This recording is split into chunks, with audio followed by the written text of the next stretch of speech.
मैं doctor Kusum Sharma, associate professor in home science. आज आप लोगों को बच्चों एक्सटेंशन टीचिंग मेथड्स के बारे में बताऊंगी।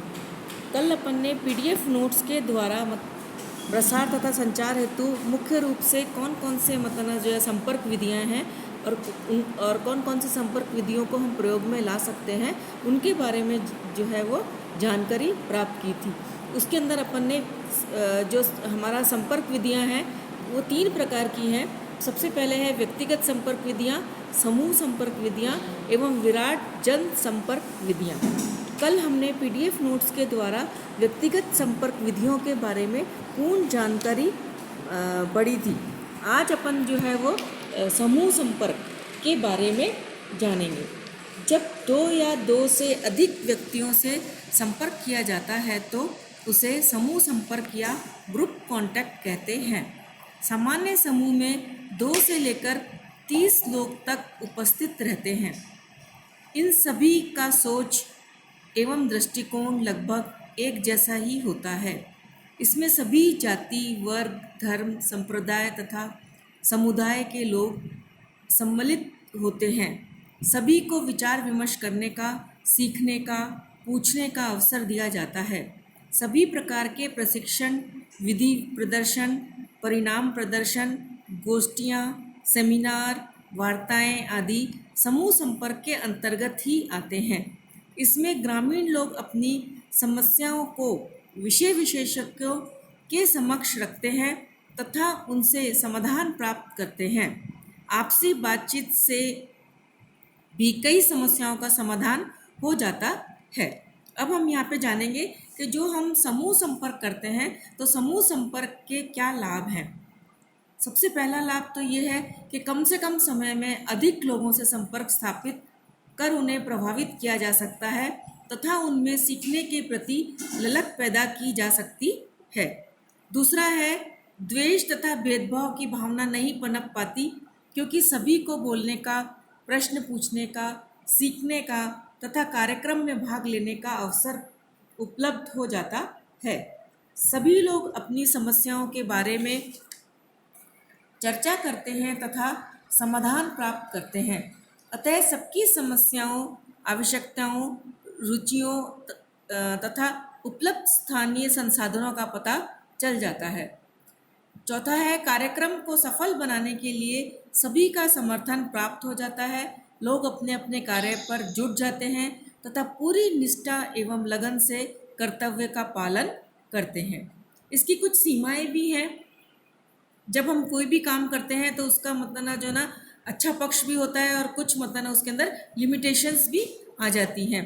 तो इसके अंदर भी सबसे पहले है कई लोगों के विचारों में अंतर होना तथा मतभेद होने से विरोध की स्थिति उत्पन्न हो जाती है, क्योंकि जब आप इतने सारे लोगों के साथ एक साथ संपर्क करोगे तो ये ज़रूरी नहीं है कि सभी के विचार जो है वो मिलते होंगे। तो इसका परिणाम क्या होता है? इसके परिणाम स्वरूप कार्यक्रम के क्रियान्वयन में संकट की स्थिति उत्पन्न हो जाती है और हम कार्य को जो है विवादों के में फंसकर हम कार्य को जो है वो सही समय पर शुरू नहीं कर पाते हैं। दूसरा है समूह में कई लोग संकोची स्वभाव के होते हैं जो अपनी समस्याओं को सभी के समक्ष खुलकर नहीं बता पाते हैं, अतः उनका समाधान नहीं हो पाता है। तीसरा है समूह द्वारा कार्यक्रम अस्वीकृत होने पर उन्हें दोबारा चलाना कठिन हो जाता है, क्योंकि एक बार जब पूरा समूह अगर मना कर देता है तो हम फिर उसी चीज़ को दोबारा से मतलब जो है वो शुरू नहीं कर सकते हैं। इसमें भी कुछ ध्यान रखने योग्य बातें हैं जिनके बारे में हम लोगों को जो है वो कार्यक्रम को बनाते समय या जब लोगों के साथ हम संपर्क करते हैं तो संपर्क करने से पहले हमको कुछ चीज़ों को जो है वो ध्यान में रखना चाहिए।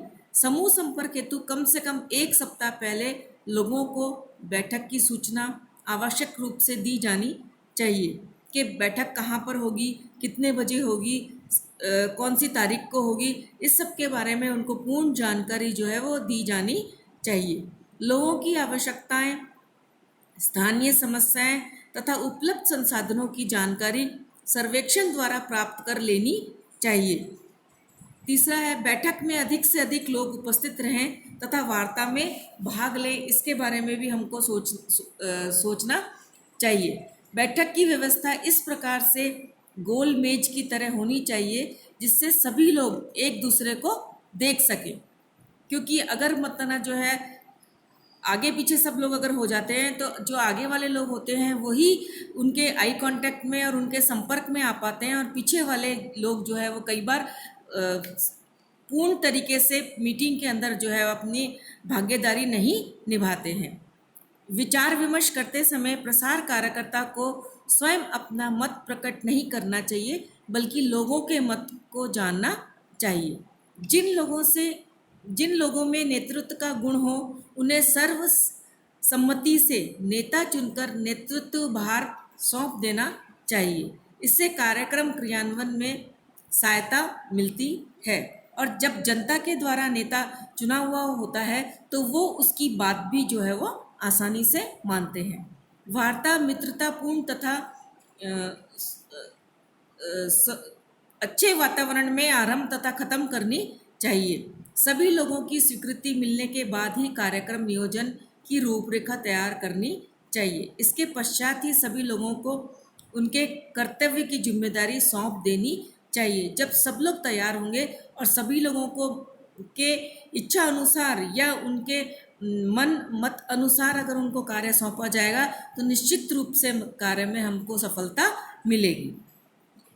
अब हम इसके बाद विराट जनसंपर्क के बारे में चर्चा करेंगे।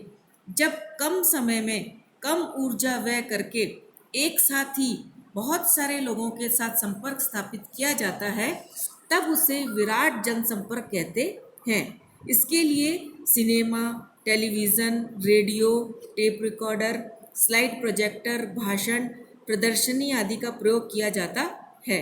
विराट जनसंपर्क में ऑडियो तथा ऑडियो विजुअल एड्स अधिक सहायक सिद्ध होते हैं, क्योंकि एक बार को हम जो है पढ़ी हुई चीज़ों को भूल जाते हैं, सुनी हुई चीज़ों को भी भूल जाते हैं, परंतु जब हम सुनते और देखते दोनों काम जब हम एक साथ करते हैं तो वो चीज़ें हमको लंबे समय तक जो है वो याद रहती हैं।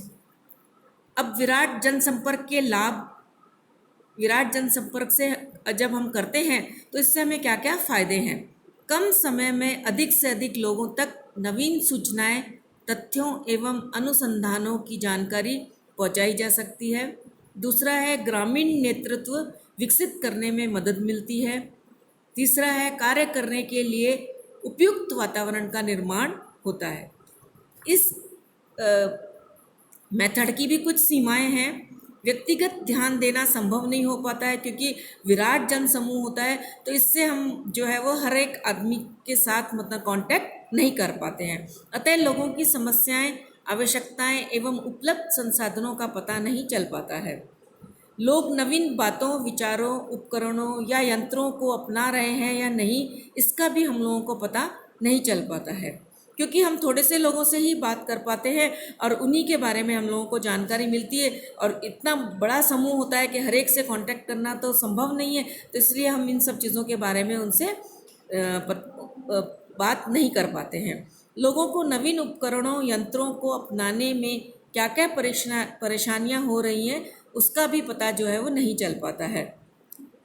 द्वितरफा संचार नहीं होने से प्रतिपुष्टि यानी कि फीडबैक जो है वो नहीं आ पाता है कि जो भी कार्यक्रम चल रहा है क्या वो मतलब जो है ना सबके लिए लाभदायक है या नहीं है, उसके क्या फ़ायदे हैं, क्या नुकसान हैं, या जो कार्यक्रम चलाया जा रहा है उससे लोगों को किस हद तक फ़ायदा हो रहा है, उसका फीडबैक हम लोगों को नहीं मिल पाता है। ये इस मेथड को चलाने के लिए भी इसमें भी कुछ ध्यान रखने योग्य बातें हैं, जैसे कि ग्रामीणों के रीति रिवाज जो होते हैं, संस्कृतियाँ, परंपराओं, मूल्यों आदि को समझकर बात प्रारंभ की जानी चाहिए। ऐसी बातें बताई जानी चाहिए जिनका कम से कम विरोध हो, क्योंकि यदि हम विरोधपूर्ण स्थिति अगर उत्पन्न वहाँ पे कर लेते हैं तो हम कोई भी काम जो है वो ग्रामीणों के विरुद्ध में जाकर नहीं कर सकते हैं। इसलिए उनकी भागीदारी तो इस कार्य, जो भी कार्य हम शुरू करते हैं उस कार्य में उनकी भागीदारी होना बहुत ही जरूरी है। लोगों का ध्यान आकर्षित करना तथा कार्यक्रम में रुचि उत्पन्न करने के लिए नारा, जिसको कि हम लोग स्लोगन कहते हैं, वो नारे वगैरह जो है वो बनाने चाहिए या ग्रामीणों से बनवाना चाहिए और उनका प्रयोग जो है वो करना चाहिए। और लास्ट जो इसका पॉइंट है वो ये है कि क्षेत्र के प्रतिष्ठित व्यक्तियों एवं नेताओं को बुलाकर भाषण दिलवाना चाहिए। इससे लोगों को कार्यक्रम के प्रति विश्वास उपजता है, क्योंकि वो अपने नेता जो उनके ग्राम के नेता होते हैं उसको वो अपना ही मतलब जो ना आदमी मानते हैं, और वो जो भी कहता है या जो वो करवाना चाहता है वो आराम से उनसे करवा सकता है, क्योंकि वो उन्हीं का नेता होता है, उन्हीं के द्वारा चुना हुआ व्यक्ति होता है। तो उसको वो मतलब उसकी बात को ज़्यादा वो जो है वो इम्पोर्टेंस देते हैं। इस तरह से हमको ये सब मेथड्स यूज़ करते समय गांव में ध्यान रखना चाहिए।